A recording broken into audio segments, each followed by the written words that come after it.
संसद का मानसून सत्र चल रहा है और इस वक्त की बड़ी खबर यह है कि आज 15वां दिन है। लोकसभा राज्यसभा की कार्यवाही शुरू हो गई है। महिला सशक्तिकरण रिपोर्ट लोकसभा में पेश होगी। अन्य पिछड़ा वर्ग कल्याण समिति रिपोर्ट भी पेश होगी। देखिए, संसद के मानसून सत्र का आज 15वां दिन है और लोकसभा राज्यसभा की कार्यवाही शुरू हो गई है। मानसून सत्र के 15वें दिन यानी कि आज शुक्रवार को लोकसभा में कई अहम मुद्दों पर चर्चा होने वाली है।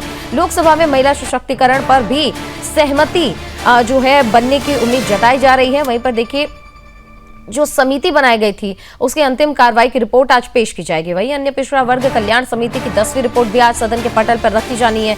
आपको ये भी बताना यहाँ पर बहुत जरूरी है कि कल गुरुवार का दिन काफी हंगामे भरा रहा था। विपक्ष कई मुद्दों को लेकर लगातार नारेबाजी करता रहा। इसी बीच taxation and other laws amendment bill बिना बहस के लोकसभा में पास हो गया है और आज कई मुद्दों को लेकर जो है चर्चा होनी है। इसके भी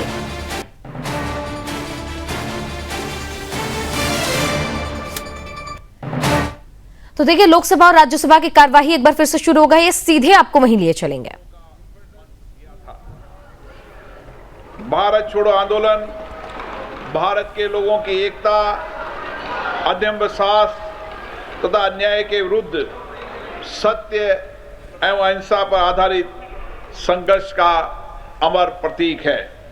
इस आंदोलन ने स्वतंत्रता प्राप्ति की दिशा में निर्णायक जन जागरण का मार्ग प्रशस्त किया और राष्ट्र के आत्मविश्वास को नई ऊर्जा प्रदान की गई। ये सभा राष्ट्रपिता महात्मा गांधी जी तथा भारत की स्वतंत्रता के लिए अपना बलिदान करने वाले अमर स्वतंत्रता सेनानियों और शहीदों को विनम्र श्रद्धांजलि अर्पित करती है। साथ ही उनके त्याग, बलिदान और आदर्शों से प्रेरणा लेते हुए लोकतंत्र, स्वतंत्रता, राष्ट्रीय एकता और संविधान में निहित मूल्यों के प्रति अपनी अटूट प्रतिबद्धता को सुदृढ़ करने का संकल्प लेती है।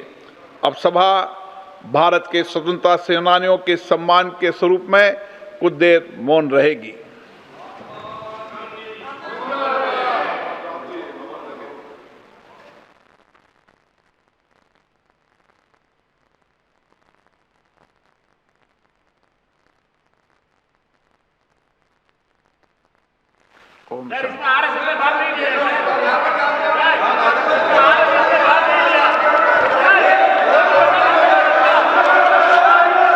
राष्ट्रपिता महात्मा गांधी जी का योगदान केवल भारत नहीं, पूरी दुनिया मानती है। ऐसे इसलिए दुनिया भी उनसे प्रेरणा लेती है। आप सब भी उनसे प्रेरणा लो। देश के अंदर लोकतंत्र को सशक्त मजबूत करने के लिए यहाँ चर्चा, संवाद, अपने विचारों को अभिव्यक्त करो। प्रश्नकाल महत्वपूर्ण समय होता है। बाबा साहब अंबेडकर जी ने ये विचार दिया था कि देश के अंदर लोकतंत्र को सशक्त और मजबूत करना है तो चर्चा और संवाद ही इसका रास्ता है। मैं आपसे हर बार आग्रह करता हूं, लेकिन आपका आचरण संसदीय मर्यादाओं के अनुरूप नहीं है। इस पर आपको विचार करना चाहिए। सदन, चर्चा, संवाद और विशेष रूप से प्रश्नकाल के अंदर माननीय सदस्यों के महत्वपूर्ण प्रश्न के लिए होता है। मेरा आपसे आग्रह, आप प्रश्नकाल चलने दें। आप सदन नहीं चलाना चाहते, ये व्यवहार आचरण आपका उचित नहीं है। आप अपनी सीट पर बैठे प्रश्नकाल चलने दें। सदन की कार्रवाई आज 12 बजे तक के लिए स्थगित की जाती है।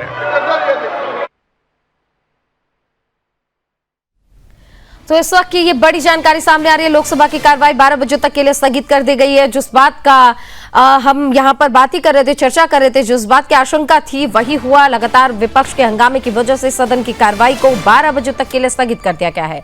विपक्ष के भारी हंगामे के बीच लोकसभा का 12 बजे तक के लिए सदन को स्थगित कर दिया गया है। सदन में विपक्ष लगातार हंगामा कर रहा है। अब देखिए, एफसीआरए को लेकर खूब चर्चा हो रही थी, लेकिन सरकार ने और कल जब गृह मंत्री अमित शाह सदन में बोलते हुए नजर आए तो सबसे पहले बात परिसीमन पर हुई है। अब किरण रिजिजू 50 मिनट तक जो है राहुल गांधी और प्रियंका गांधी से मुलाकात करके लौटे। उसके बाद ये एक बड़ा फैसला सरकार की ओर से लिया गया।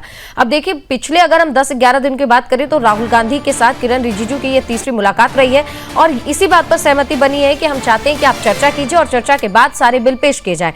देखिए, लोकसभा में तो नंबर है बीजेपी के पास, सरकार के पास लोकसभा में नंबर है कि कोई भी बिल आराम से पास हो जाए, लेकिन सवाल यह है कि सरकार का कहना है कि हम चाहते हैं कि हर एक बिल पर चर्चा हो, चर्चा के बाद हम इस बिल को पास करें ताकि अगर कोई त्रुटि उसमें रह गई है तो उसको ठीक किया जा सके। लेकिन विपक्ष लगातार हंगामा कर रहा है, इस वजह से चर्चा संभव नहीं हो पा रही। अब ये भी कहीं कहीं पर जो है कहा जा रहा है, जो राजनीतिक विश्लेषक है वो मानते हैं कि कहीं ना कहीं हो सकता है कि सरकार 2 से 3 दिनों का स्पेशल सेशन रखे, क्योंकि 11 तारीख तक लोकसभा की राज्यसभा की कार्रवाई यानी कि मानसून सत्र जो है वो चलेगा। लेकिन ये भी कहा जा रहा है कि 15 अगस्त के बाद यानी कि स्वतंत्रता दिवस के बाद 3 दिन का सेशन बुलाया जा सकता है। और हमारे साथ खास मेहमान जुड़ गए, अनिल गर्ग जी जुड़ गए राजनीतिक विश्लेषक के तौर पर। उन्हीं से जानेंगे कि ये जो कयास लगाए जा रहे हैं उनमें कितनी सत्यता है। सर, कल जो हमने देखा था ये लग रहा था कि कल एफसीआरए पास होगा, लेकिन सरकार और अमित शाह जब सदन में आए तो बिल्कुल उलट वहां पर तस्वीरें नजर आई। इधर 11 दिनों में 3 बार मुलाकात राहुल गांधी की और किरण रिजिजू की हुई है, लेकिन फिर भी सदन ठीक से नहीं चल पा रहा। आपका आकलन क्या कहता है? आपका डिपार्टमेंट है कि विपक्ष को खुद नहीं पता वो चाहते क्या है। एक चीज तो पक्का पता है उनको, ये तो तय कर रखा है कि सदन नहीं चलने देंगे। अब वो कारण जो है वो बदलते रहते हैं। कभी वो कहते हैं कि अमित जी सदन में आए, अमित शाह जी सदन में आए तो फिर वो बोले ये बात खत्म हो गई, दूसरी बात करते हैं, दूसरी शुरू हो गई, तीसरी करते हैं। बेसिकली क्या है, ये मुझे लगता है कहीं ना कहीं जो एफसीआरए का जो बिल है वो नहीं चाहते विपक्ष के पास। हमने देखा था जब एफसीआरए के बिल आने की बात हुई थी, फरवरी में भी इसकी चर्चा चली थी, तो जो कुछ विदेशी शक्तियां हैं उन्होंने भी इसका अपोज किया। अब आप समझिए कि इस बिल की जरूरत कितनी है कि अगर देश का अंदर का इंटरनल मैटर का कोई बिल है और कोई दूसरे देश का आदमी उसके बारे में बोलता है तो इसका मतलब बाहर है मामला जिस बात के लिए वो बिल लाया जा रहा है यानी तीर सही निशाने पर लग रहा है। बिल्कुल। आप ये देखिए, वेस्ट बंगाल के जो एमपी है अमेरिका के, लिली मोरी, हाँ, उन्होंने क्या कहा कि ये बिल क्यों लाया जा रहा है, इस बिल को नहीं लाया जाना चाहिए। आप मुझे बताइए, एक अमेरिकन सांसद को, अमेरिकन सीनेटर को भारत के किसी बिल से क्या मतलब हो? सही बात है। इसका सीधा सा मतलब है सुचित्रा जी कि बिल जिन कारणों के लिए लाया जा रहा है वो कारण सटीक है, जरूरी है और उसको बहुत जल्दी इम्प्लीमेंट करने की जरूरत है। देखिए, इस सारे चीज के पीछे मैं कभी कभी ऐसा सोचता हूँ कि जैसे अभी मौजूदा एनडीए सरकार भी आकलन करती है कि अगर देश की किसी गंभीर समस्या की जिक्र करेंगे ना तो जो सबसे पहले सरकार आई थी श्री जवाहरलाल नेहरू जी की सरकार, कहीं ना कहीं कम ज्यादा उनका कहीं ना कहीं सहयोग मिलता है उस समस्या के साथ। ये जो समस्या है ना एफसीआरए की, इसके अंदर भी यही है। ठीक है, रेगुलेशन बिल 2010 में अच्छा आया, 2024 में अमेंडमेंट किया, लेकिन अभी भी इसकी जरूरत क्यों है? आपको याद होगा जब देश आजाद हुआ तो 1952 में एक ट्राइबल काउंसिल करके एक एडवाइजरी जारी की थी माननीय जवाहरलाल नेहरू जी। उनका इस एडवाइजरी में साफ साफ था कि जो ईसाई मिशनरीज है उसको नॉर्थ ईस्ट में काम करने दिया जाए, बेरोक टोक काम करने दिया जाए और साथ में हिंदू संत जो है, हिंदू साधु संत, उनको वहां प्रवेश की कोई अनुमति नहीं होगी और ईसाई मिशनरीज को कोई रोक टोक ना करे, इसलिए उन्होंने अपना एडवाइजर जो बनाया था वो वेरियल एलविन को बनाया था, जिनका काम ही यही था कि आप नॉर्थ ईस्ट में जो शेड्यूल्ड ट्राइब है उनके बारे में चिंता करें, उनकी देखरेख करें और उनका कैसे कहा एडजस्टमेंट करना वो करें। क्योंकि बनाया एक एलविन जी को तो था, उन्होंने इस बात को फिर जो पंसिल था ना, जो मैंने बताया ट्राइबल पंसिल, उन्होंने एग्जीक्यूट किया और एग्जीक्यूट करने का मतलब ये हुआ कि आज पूरा नॉर्थ करीबन ईसाई बन गया है। बिल्कुल। सर, चाहे बिहार हो, बंगाल हो, झारखंड हो, क्योंकि मैं खुद बंगाल में रही हूं तो मैंने देखा है कि रहन सहन बिल्कुल बंगालियों वाला है, लेकिन जब पता चलता है, जब आप उनके घर जाएंगे तो आप देखेंगे वहां पे आपको जीसस मिलेंगे और वहां की जो पूजा पद्धति है, जो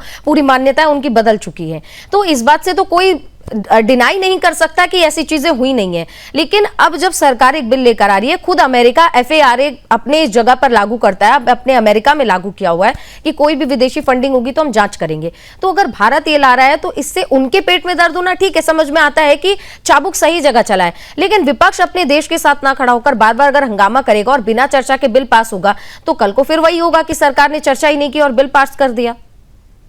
देखिए सुचित्रा जी, आप विपक्ष का रवैया देखिए और बहुत सारे महत्वपूर्ण बिंदुओं पे, महत्वपूर्ण बिल्स पे उनका रेस्पॉन्स देखिए। कि धारा 370 हटाने की बात हुई तो उनके सुर पाकिस्तान के साथ मिले हुए थे। क्यों मिले हुए थे भाई? सबको पता है धारा 370 जम्मू कश्मीर को एक विशेष दर्जा देने के साथ भारत के अलगाव से दूर, भारत से दूर रखने की जो एक तरीका है उसको समर्थन करता है। तो आप क्यों कर रहे थे उसका समर्थन? इसका मतलब आप उसमें उनके कहने पे चल रहे थे। ऐसे ही जब नोटबंदी हुई तो उसका पुरजोर विरोध किया। तो चित्रा जी आप भी देखिए, नोटबंदी 2016 में हुई थी, आज करीबन 10 साल हो गए। नोटबंदी के बाद आपने कितने, क्योंकि आप भी महत्वपूर्ण पत्रकार हैं, देश पे नजर रखी है, कितने आपने फेक करेंसी के मामले सुने और समझे हैं? जबकि पहले रोज समझे जाते थे कि फेक करेंसी वहां इतनी पकड़ेगी, फेक करेंसी वहां इतनी है। आपने उसके बाद कभी ऐसा बड़ा मामला देखा है? तो जो नोटबंदी की वो भी देश की सुरक्षा के लिए थी, लेकिन नहीं समझ में आती क्योंकि आपने विरोध करना है। तो मुझे तो कभी कभी ऐसा लगता है जो भारत का विपक्ष है वो भारत की सरकार में आने के लिए, यानी सरकार को हासिल करने के लिए हमारे जो विदेशी शक्तियां हैं, जो भारत विरोधी शक्तियां हैं, उनके हाथ में खेल रहा है, उनकी कठपुतली बना हुआ है। वो जैसे तैसे एन कैन प्रकरण ये चाहता है कि ये सरकार गिरे और हमें मौका, और उसके लिए वो कभी कभी भारत विरोधी तत्वों के साथ इस तरह से हाथ मिला लेता है कि विपक्ष का काम भी ऐसा लगता है जैसे देश के दुश्मनों का एक तरफ से वो एग्जीक्यूट करते हैं। मुझे लगता है विपक्ष को इन सब बातों को समीक्षा करना चाहिए और इससे बचना चाहिए। चाहे वो देखिए ऑपरेशन सिंदूर हुआ, उनके स्टेटमेंट सुनिए, उनकी भाषा सुनिए, ऐसा लगता है जैसे पाकिस्तान के स्पोक्स पर्सन है। 2019 में जो चुनाव हुआ उसमें तो बात आई गई थी कि इनके मणिशंकर अय्यर हैं, वो पाकिस्तान जा रहे हैं और वो कह रहे हैं कि आप हमें जिताने में मदद करिए, कांग्रेस को वापस सत्ता में लाने में मदद करिए, और पाकिस्तान भरोसा देता है हाँ हम भी चाहते हैं कि आप ही लोग सत्ता में हैं। तो ये सारी बातें इस तरह से इंडिकेट करती हैं कि जो विपक्ष है, भारत का विपक्ष, जाने अनजाने भारत के शत्रुओं के हाथ की कठपुतली बन रहा है और उसको रोका जाना चाहिए। अब मौजूदा एफसीआरए बिल में है क्या? यही तो है ना कि अगर पैसा आएगा तो आपको उसको मूल स्रोत बताना पड़ेगा। अब इसमें क्या गलती है? अगर मैं और आप किसी को दान देना चाहते हैं तो ये बताने में क्या ऐतराज है कि हमने दिया है भाई? जब हमारे पास पैसा जो है वो वैलिड नहीं है, इलीगल है, या जहां पैसा भेज रहे हैं वो इलीगल काम करेगा, इलीगल तरीके से भेजा जा रहा है, तो जो इलीगल ना हो इसके लिए तो काम हो रहा है ना भाई। तो इसके लिए क्या आपत्ति है किसी को? क्यों कहा जा रहा है? सीधा सीधा इसका मदरसों पर और ईसाई मिशनरीज पे ही सीधा असर है। कुछ कुछ हो सकता है गुरुद्वारों पे भी हो, जो लंदन से और कनाडा से उनके पास पैसा आता है। तो मेरा क्या कहना है, विदेश का कोई भी पैसा भारत को अस्थिर करने के लिए आए, भारत सरकार इसको मंजूर भी नहीं कर सकती, और भारत सरकार को इसके लिए अगर कोई रोकथाम कर रही है, कदम उठा रही है, तो उसका स्वागत किया जाना चाहिए। डेफिनेटली सर, सिक्योरिटी थ्रेट भी तो हो जाता है। खुद पंजाब पुलिस के कमिश्नर ने ये बात बोली है कि जंतर मंतर पर कुछ आईएसआई से जुड़े लोग पहुंचे हुए थे ताकि वो बुरे तरीके से हाईजैक तो हो ही गया था, क्योंकि लगभग 3000 वहां पे जो थे, कोई हत्या का आरोपी था, कोई दुष्कर्म का आरोपी था। इसके अलावा अगर वहां पर आतंकी इस तरीके से घुसपैठ कर रहे थे तो सोचिए स्थिति कितनी गंभीर हो जाती। और मुझे वो पत्र भी याद आता है जब धर्मेंद्र प्रधान ने इस्तीफे में लिखा था कि कुछ देश विरोधी गतिविधियां इसका फायदा ना उठा पाए, इसीलिए मैं इस्तीफा देता हूं। तो कहीं ना कहीं आकलन तो बड़े पैमाने पर हुआ। लेकिन सर मुझे यह समझना है कि लोकसभा में तो नंबर है, लेकिन राज्यसभा में क्या नंबर आ चुका है? ये बात अभी तक सार्वजनिक नहीं हुई है। इस वजह से सरकार जो अब ये बिल लेकर आई है, क्योंकि ये तो हमें पता था कि अगर नंबर नहीं होगा तो ये गिर जाएगा, लेकिन क्या अब ये हम समझे कि राज्यसभा में भी नंबर पूरा है, इस वजह से बिल लेकर आया जा रहा है? चित्रा जी, दो बातें हैं। एक बात यह है कि पहली बात है कि मैं सोचता हूँ सरकार लोकतांत्रिक प्रक्रिया का पालन कर रही है। सरकार ये नहीं चाहती कि नंबर होने का मतलब ये है कि हम बिना किसी से बातचीत किए, बिना चर्चा करके कोई बिल पास करें, क्योंकि सरकार भी ये चाहती है कि जो बिल पास हो उससे पहले बिल में अगर हमारी तरफ से कोई कमी रह गई है, कोई चीज छूट गई है, तो विपक्ष उसको इंडिकेट करे, एक एक बिल पे, एक एक पॉइंट पे, एक एक क्लोज पे चर्चा हो और उसको अच्छे तरह से रीचेक करे इससे पहले कि वो कानून है।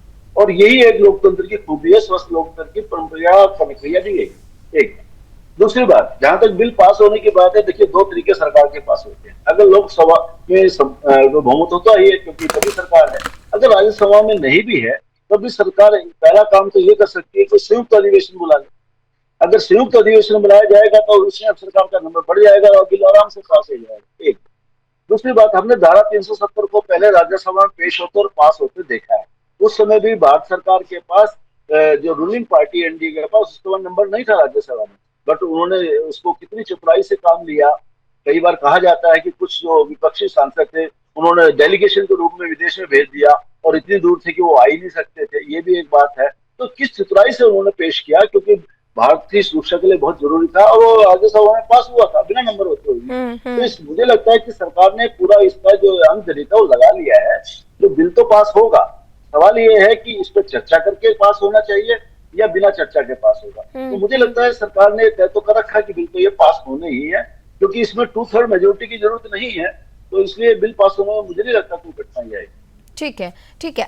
क्योंकि अनिल जी, जो अब हम देख रहे हैं कि लगातार हंगामा हो रहा है, कुछ लोग ये भी कह रहे हैं कि अगर अभी ये नहीं हुआ, क्योंकि अब कुछ ज्यादा दिन बचे नहीं है, विपक्ष के मन में भी शायद मुझे लगता है यही बात होगी कि हंगामा करेंगे, सदन खत्म हो जाएगा और उसके बाद जो भी बिल लाने हैं सरकार को वो नहीं आ पाएगा। लेकिन चर्चा अब इस बात की ये भी हो रही है कि शायद 2 से 3 दिनों का एक स्पेशल सेशन बुलाया जाए 15 अगस्त के बाद, और उसके बाद जो बिल पड़े हुए हैं, अटके पड़े हैं, वो इसी मानसून सत्र में पास करवा लिए जाएंगे। क्या ऐसा संभव है? क्या सच में सरकार ऐसा सोच रही है कि स्पेशल सेशन बुलाया जाए? तो चित्रा जी, स्पेशल सेशन की जरूरत तब होती है जब डिस्कशन चल रहा हो और डिस्कशन के लिए दिया गया समय कम पड़ रहा हो। यहाँ तो डिस्कशन चल ही नहीं रहा। यहाँ तो अभी बार बार जो मौजूदा स्तर है उसको बाधित करके उसको बार बार बंद किया जा रहा है। अभी भी हमने देखा बिरला जी ने कहा कि 12 बजे तक हम बंद कर रहे हैं लोकसभा, उसके बाद चालू करेंगे। इसका मतलब क्या है? इसका मतलब है जो मौजूदा समय है उसको खत्म किया जा रहा है, उसको नष्ट किया जा रहा है। जब आप मौजूदा समय को ही नष्ट कर रहे हो तो फिर अलग से सेशन बुलाने का औचित्य क्या बचेगा? एक बात। दूसरी बात यह है कि जहां तक बिल पेश करने का और पास कराने का सवाल है, अगर मान लो विपक्षी सांसद अपनी चेयर्स पे नहीं रहते और वॉकआउट करते हैं, हल्ला करते, तो क्या बिल पास नहीं होगा? बिल तो पास हो सकता है, लेकिन ये स्वस्थ लोकतंत्र की प्रक्रिया और परंपरा नहीं है।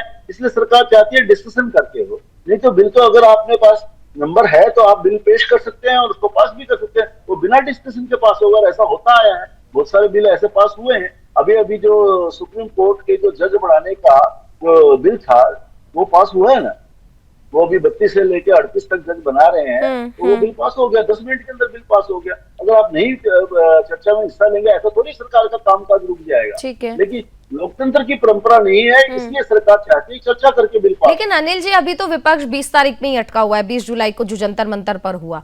क्या जिस तरीके से विपक्ष बार बार चर्चा की मांग कर रहा है, सरकार चर्चा क्यों नहीं कर रही है? और अगर चर्चा कर भी लेती है, अमित शाह जी जवाब दे भी देते, तो उससे समस्या कहाँ है? तो चित्रा जी, 2-3 बातें हैं। ऐसा नहीं है कि सरकार की तरफ से कोई जवाब नहीं आया, और ऐसा भी नहीं है कि सरकार ने अपना रुख स्पष्ट नहीं किया। यहाँ बड़ी बात देखने की बात यह है कि जो 20 जुलाई को हुआ उसमें जो छात्र इंक्लूड थे उनका तो आप लेते हैं पश्चिम छात्रों पर अत्याचार हुआ, छात्रों पर लाठीचार्ज हुआ, नहीं होना चाहिए। लेकिन छात्रों की तरफ से या छात्रों के साथ मिलकर जिन लोगों ने बर्बरता की, अराजकता की, मारपीट की, तोड़फोड़ की, अभद्र भाषा का इस्तेमाल किया, अभद्र पोस्टर का इस्तेमाल किया, उनकी कोई जिम्मेदारी लेने को तैयार नहीं है। क्यों नहीं है भाई? जब अगर तो अच्छा हुआ कि मीठा है तो हम खाएंगे और कड़वा है तो क्यों करेंगे, ऐसा तो नहीं होता। या तो आप जिम्मेदारी लीजिए कि वहां पे जो जैन जी का आंदोलन था उसमें अच्छा था कि बुरा था, सब हमारा था और हम उसकी रिस्पॉन्सिबिलिटी लेते हैं। ऐसी रिस्पॉन्सिबिलिटी लेने को कुछ सीजेपी लेने को तैयार नहीं है। आपका आंदोलन है, आपके मन से कोई आके कुछ बोल देता है, आप कैसे रिस्पॉन्सिबिलिटी से बच सकते हैं? तो मेरा क्या कहना है, ये सीजेपी का जो पूरा आंदोलन है इसमें जैन जी के कुछ लोग होंगे, तो ये छात्रों का आंदोलन कहना इसके लिए मुझे लगता है थोड़ा गलत होगा। ये एक अराजकता का माहौल पैदा करने वाले उन तत्वों का आंदोलन बन के रह गया जो किसी भी रूप में सरकार के विरोध में खड़े थे, सरकार के खिलाफ बात करना चाहते थे। और इसलिए जो युवा वहां आ रहे थे, वहां पे अगर आप 10 बजे बाद 11 बजे बाद रात के रिपोर्टिंग करने जाते या फिर कुछ जिन लोगों ने रिपोर्टिंग की उनको रिपोर्टिंग देखे, तो एक तरह से नाइट क्लब का काम कर रहा था। तो मुझे लगता है ये कोई गंभीर मुद्दे पे गंभीर बात करने वाला आंदोलन नहीं था। ये एक तरह से ऐसा अराजकता प्रदर्शन करने वाला आंदोलन बन के रह गया। तो इसलिए दोनों बातों को जरूरी है।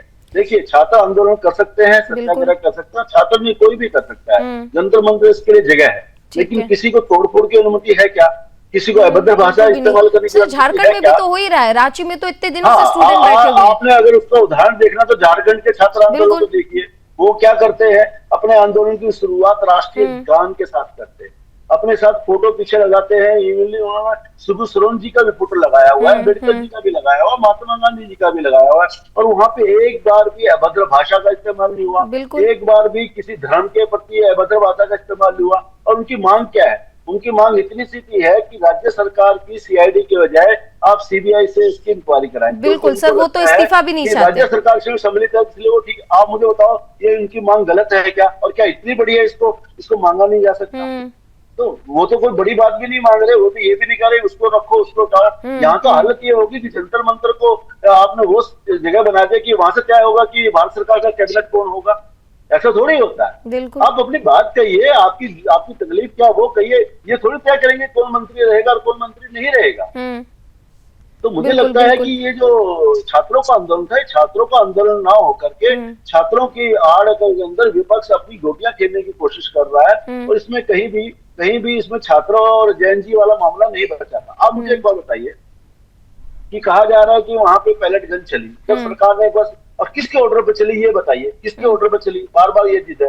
तो सरकार एक बार कह चुकी है कि हम पैलेट गन का इस्तेमाल ही नहीं हुआ, तो किसका ऑर्डर हो सकता है? सर वो हॉस्पिटल के रिपोर्ट के अनुसार ये बात कही जा रही है कि पैलेट गन चली है, लेकिन सर सवाल तो ये भी है ना, जो प्रदर्शनकारी थे वो संसद भवन का जो मेन गेट था उससे सिर्फ 50 मीटर की दूरी पर थे। अगर ना करे नारायण ऐसी स्थिति बन जाती तो फिर ब्लेम तो फिर दिल्ली पुलिस पर ही जाता, गवर्नमेंट पर ही जाता कि गवर्नमेंट ने रोका क्यों नहीं उनको। तो चित्रा जी देखिए, आपको 2002 याद होगा, 2002 या 2001 में हुआ जब 13 उग्रवादी संसद में घुसने की कोशिश कर रहे थे, और वहां पे जो सुरक्षा कर्मी है उन्होंने अपनी जान दे करके उन्हीं सांसदों की जान की रक्षा की। खुदा न खास्ता एक भी गेट खुल जाता और एक भी आतंकवादी प्रवेश कर जाता तो जितनी ये बातें कर रहे हैं ना, इनमें से एक भी जिंदा नहीं होती। तो ऐसे ही जो अराजक तत्व पुलिस को मार रहे थे, गाड़ियां जला रहे थे, वो अगर अराजक तत्व तो दिल्ली पुलिस ना रोकती और बल प्रमुख जल इस्तेमाल करके ना रोकती, अगर वो उनको संसद का रास्ता मिल जाता, संसद में घुसते, तो आप समझ सकते हैं इसके साथ क्या व्यवहार में आता। जो आज जैन जी के साथ खड़े हैं, उस आंदोलन के साथ खड़े हैं, वही लोग कहते हैं कि देश की सुरक्षा कर्मी क्या कर रहे थे, देश की पुलिस क्या कर रही है। एक बात। दूसरी बात है कि किसी भी आंदोलन को और अराजक भीड़ को निपटने का एक एसओपी होता है। उस एसओपी में बताया जाता है कि पुलिस को कहां तक सबर करना है और कहां उन्होंने बल प्रयोग करना है, और बल प्रयोग की भी सीमा है कि कहां उसको कैसे कैसे गियर चेंज करने हैं। तो ये सारी चीजें दिल्ली पुलिस ने इस्तेमाल की हैं।